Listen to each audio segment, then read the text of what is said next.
បាទសូមជម្រាបសួរបងប្អូនទាំងអស់គ្នាថ្ងៃនេះខ្ញុំនឹងអញ្ជើញអ្នកទាំងអស់គ្នាមកអានអត្ថបទមួយកម្រិតអាំងហើយបន្ទាប់ពីយើងអានគឺយើងនឹងទៅឆ្លើយសំណួរខាងក្រោមនេះអញ្ចឹងយើងមានអត្ថបទមួយហើយយើងមានសំណួរចំនួន5អូខេ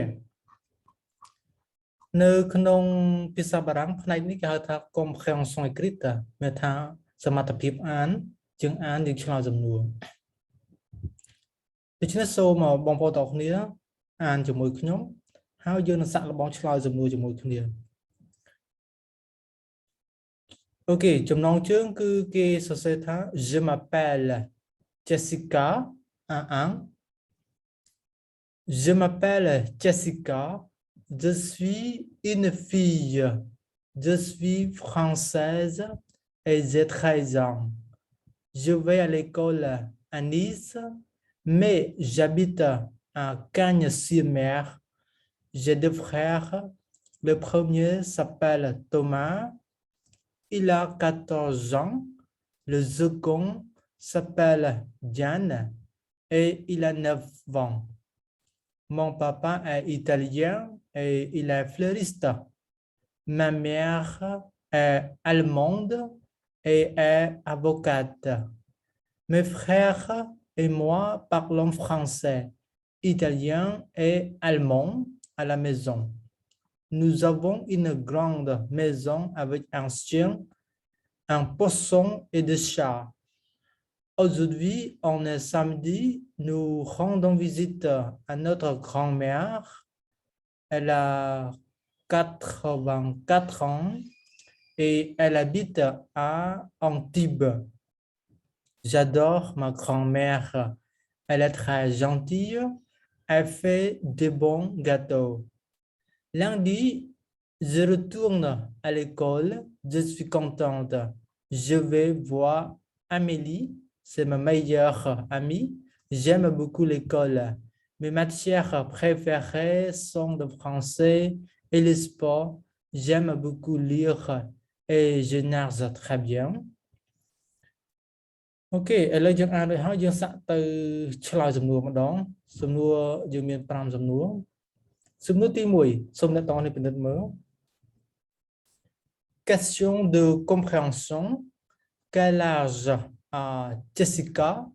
សំណួរនេះគេសួរថាតើ Jessica មានអាយុប៉ុន្មានឆ្នាំអញ្ចឹងទាំងនេះអាចសាកល្បងឆ្លើយមើលចឹងយើងមានចម្លើយ QCM 4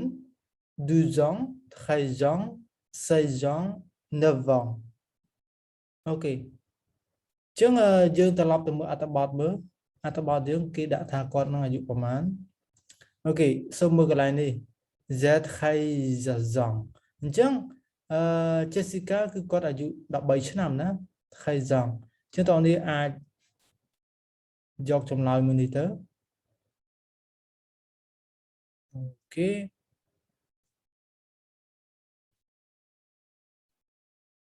អូខេចឹងចម្លើយដែលត្រឹមត្រូវគឺចម្លើយ B ណា13 ans Question numéro 2សំណួរទី2 Combien de frères a Jessica សំណួរសួរថាតើJessica នោះមានបងប្អូនប្រុសប្រមាណអ្នកចឹង A1 B2 C3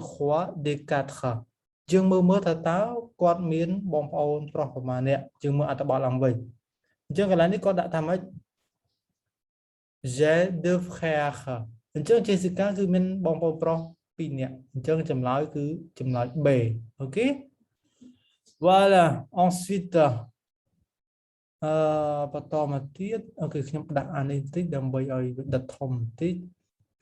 អូខេ Question numéro 3 Quelles sont les langues que Jessica parle សំណួរនេះមានន័យថាតើJessica នឹងគាត់និយាយភាសាអ្វីខ្លះ A seulement le français និយាយតែភាសាបារាំងទេ seulement គឺត្រឹមតែឬក៏មួយតែមួយគត់ណានិយាយភាសាបារាំងតែមួយគត់ B l'espagnol et l'anglais ភាសាអេស្ប៉ាញនិងភាសាអង់គ្លេស C l'anglais D le français l'italien et l'allemand អញ្ចឹងចម្លើយមាន4ណា ភាសាអេស្ប៉ាញភាសាអង់គ្លេសភាសាអង់គ្លេសភាសាបារាំងអ៊ីតាលីហើយនឹងអាល្លឺម៉ង់យើងត្រឡប់ទៅមើលចម្លើយរបស់គាត់អូខេអញ្ចឹងសំណួរទី3ណា Jessica ក៏ដាក់ថាម៉េចតើគាត់និយាយភាសាអីខ្លះសូមយើងពិនិត្យមើលទាំងអស់គ្នា Hello កន្លែងណាចេះសូមមើលណា Ma mère est allemande et elle est avocate mes frères et moi parlons français italien អញ្ចឹងគាត់ថាបងរបស់គាត់ណាបងរបស់គាត់ហើយនឹងគាត់ហ្នឹងគឺនិយាយភាសាបារាំងអ៊ីតាលីហើយនឹងអាល្លឺម៉ង់នៅផ្ទះអូខេអញ្ចឹងចម្លើយដែលត្រឹមត្រូវគឺចម្លើយ D le français l'italien et l'allemand le français គឺភាសាបារាំង l'italien គឺភាសាអ៊ីតាលី l'allemand គឺភាសាអាល្លឺម៉ង់អញ្ចឹងចម្លើយដែលត្រឹមត្រូវគឺ voilà c'est la réponse D question 4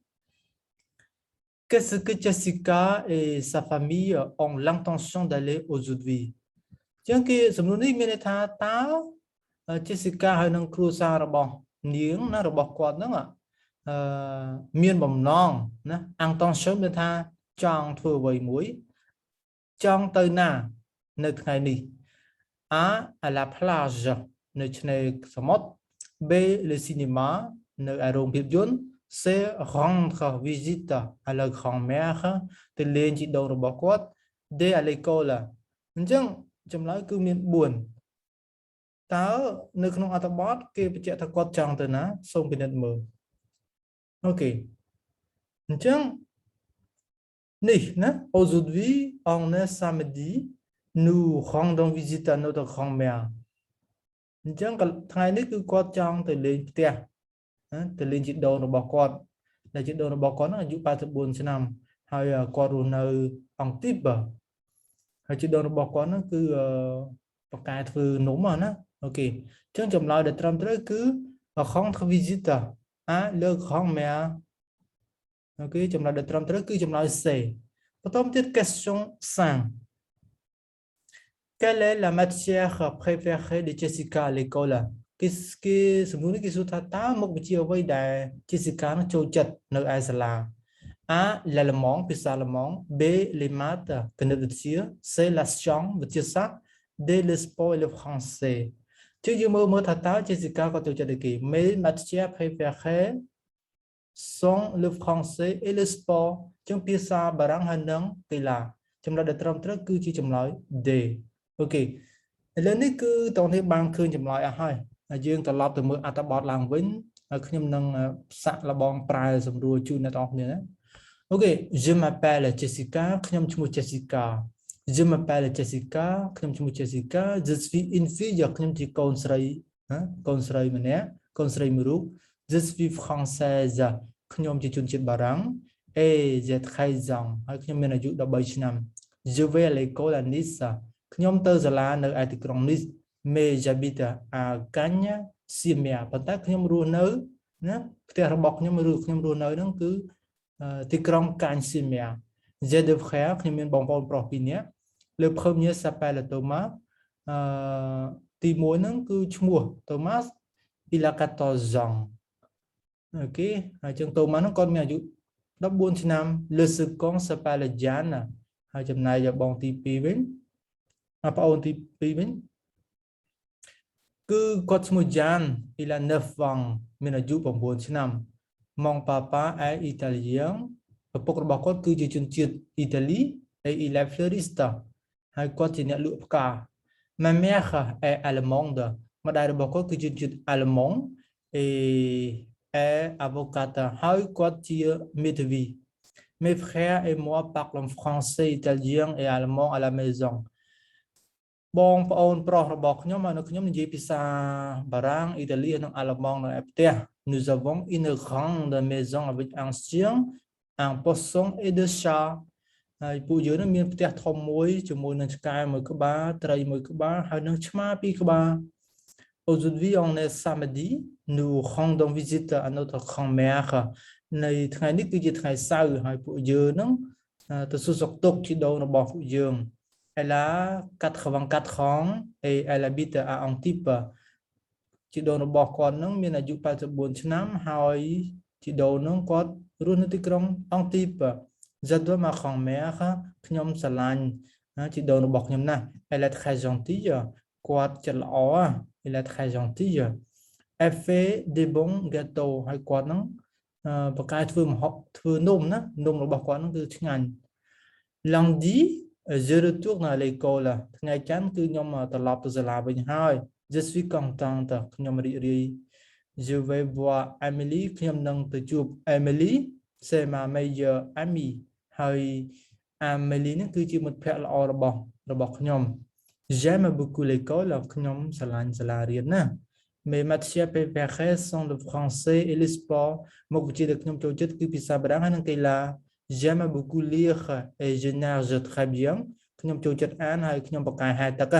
អូខេអញ្ចឹងអត្ថបទនេះគឺខ្ញុំប្រើសម្រួលជូនប៉ុណ្ណឹងបងប្អូនព្យាយាមអានអត្ថបទនោះហើយសាកល្បងឆ្លើយសំណួរហ្នឹងអូខេហើយបើសិនជាអ្នកនរយល់ថាវីដេអូនេះមានសារៈប្រយោជន៍សូមជួយចុច Subscribe ចែករំលែកចុចសញ្ញារូបកណ្ដឹងដើម្បីទទួលបានវីដេអូថ្មីទៀតណាហើយយើងជួបក្នុងវីដេអូក្រោយៗ Merci beaucoup d'avoir regardé on se voit dans la prochaine vidéo au revoir